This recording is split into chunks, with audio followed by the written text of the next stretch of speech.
Dito tayo pre. Yan. Yung nasa taas, yan yung schematic diagram. Yung nasa baba, single line diagram. Ganun din sa kabila. Yan.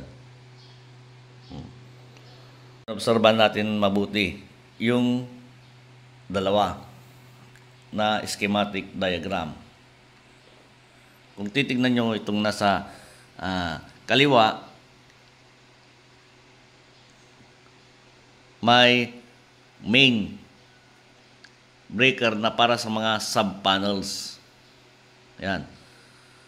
Tapos sa loob ng sub-panels, may main para sa mga branches na nasa loob niya. Ganon din dito, kaya hindi ko na dinitalye. Breaker para sa sub-panels, tapos breakers para sa mga branches. Ayan. Sa kabila, pag tignan mo, may main breakers para sa mga sub-panels din. Ngayon, may mga branches siya na kung saan main ng mga sub-panels. Dito sa loob ng sub-panels, may main pa rin para sa mga branches. Ibig sabihin, doble yung main. Ito, saka yun, saka ito, parehas lang yung nasa loob. Yan. Yan yung pagkakaiba nila. Bali, doble yung main ng bawat sub-panels. Parehas nagagana yan. Pag in-actual wiring mo yan, parehas nagagana. Ngayon, kung gagana rin lang pala, ano ang mali dyan? Pag titignan ko yan, ang mali ito. Kasi doble yung main niya. Kung distance ang pinag-uusapan, kunyari malayo yung MDP. Ngayon, kunyari isa lang isa lang yung main, hindi doble. Kunyari andon, dito mo ilagay, wag doon. Alisin mo yung mga branches dyan. Dito mo ilagay para hindi ka napupunta doon pag malayo. Kunyari, malayo yung distance nito. Tapos ito nasa loob ng building. Ito nasa labas.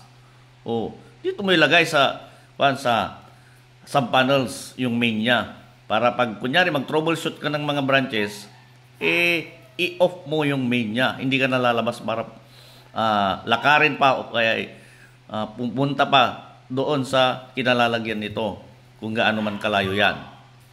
Yan. Punta naman tayo sa bawat pinoprotektahan ng mga breakers. Dito, yung main ng mga sub-panels, ang pinoprotektahan yan, yung nasa load side niya. Load side, line side, load side. Yung mga wires na ito, wires na yan, hanggang sa gutter box, hanggang sa pagpasok niya sa sub-panels, yan ang kanyang pinoprotektahan. Tayo sa kabila. Yan. Yung main na breakers na to, ang pinoprotektahan niyan, yung mga sub-panels, yung mga nasa load side niya din. Line side, load side. Ito yung kanyang mga pinoprotektahan. Yung mga wires na yan hanggang pagpasok sa loob ng sub-panels before nung kanyang main. Ngayon, may main doon. Ano yung pinoprotektahan nito? Kung yung main na ito na para sa mga sub-panels, ano yung pinoprotektahan pa nito? Di ba? Di kaya useless yung isa dyan sa dalawa? Yan. Itong main na to, ang pinoprotektahan niyan, yung mga branches na nasa loob niya, nasa baba niya. Load side, doon line side. Yung line side na yan, load side nung main, na kung saan yung main na ito, ang pinoprotektahan niya ay yung nasa baba niya. Lahat ng nasa baba. Pag may problema, ang mag-trip siya, basta nasa baba niya. Ganon din dito. Di ba? Ngayon, Yung main na ito yung kanyang pinoprotektahan na hanggang dyan lang. Dahil yung ampacity ng wire, tapos yung rating ng breaker, magkamats yan. Kaya ang pinoprotektahan lang na nasa baba niya, yung before ng main ng sub-panels. Yung breaker na yan hanggang dito lang. Bakit? Kasi yung mga wires dito, medyo maliliit na. Kagaya dyan sa mga branches na yan. Na kung saan yung mga wires din dyan, nakamatch doon sa breaker. Ng kanilang kinakonektahan na branch. Tapos ito yung protector ng mga branches din. Di ba? Yun, hanggang dito lang siya. Kasi yung ampacity ng wire, gaya ng nasabi ko, yung ampacity ng wire, nakamatch doon sa breaker na yun. Na kung saan malaki pa ito kaysa dito. Hindi pwedeng yung main mo na yan, na nasa loob ng MDP, protector ng mga branches ng sub-panels. Hindi pwede.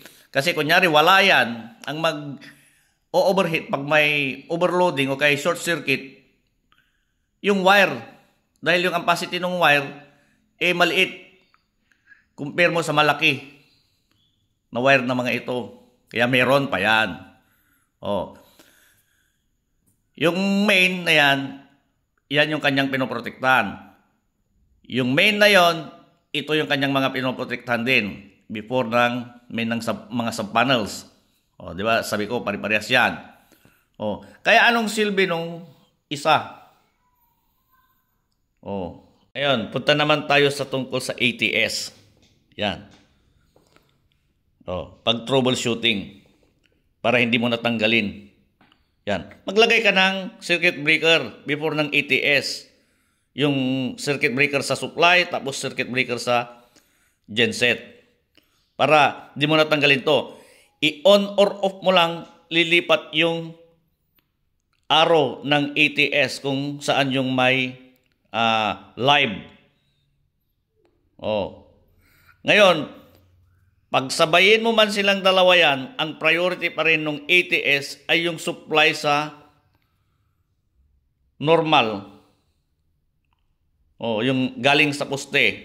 Kahit, kunyari, naka-on dyan, tapos biglang may ilaw, pupunta siya dyan kahit naka-on pa to.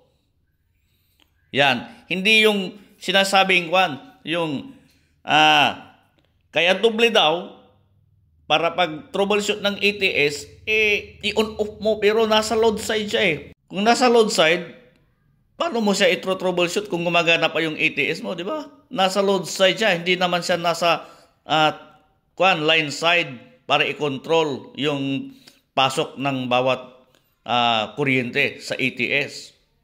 Kaya mali na sabihin na yung doble para daw pang troubleshoot ng ATS, mali yun. Kung ka nakikita ng gano'n. Kung gusto mong i-troubleshoot na hindi na alisin yung ATS kung gumagana pa, ma-check mo siya kung gumagana pa, ganyan ang gawin mo. Lagyan mo ng circuit breaker.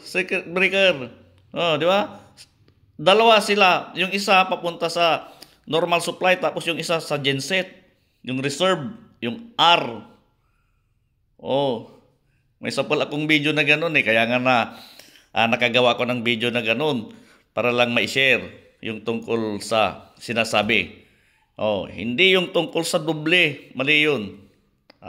Okay?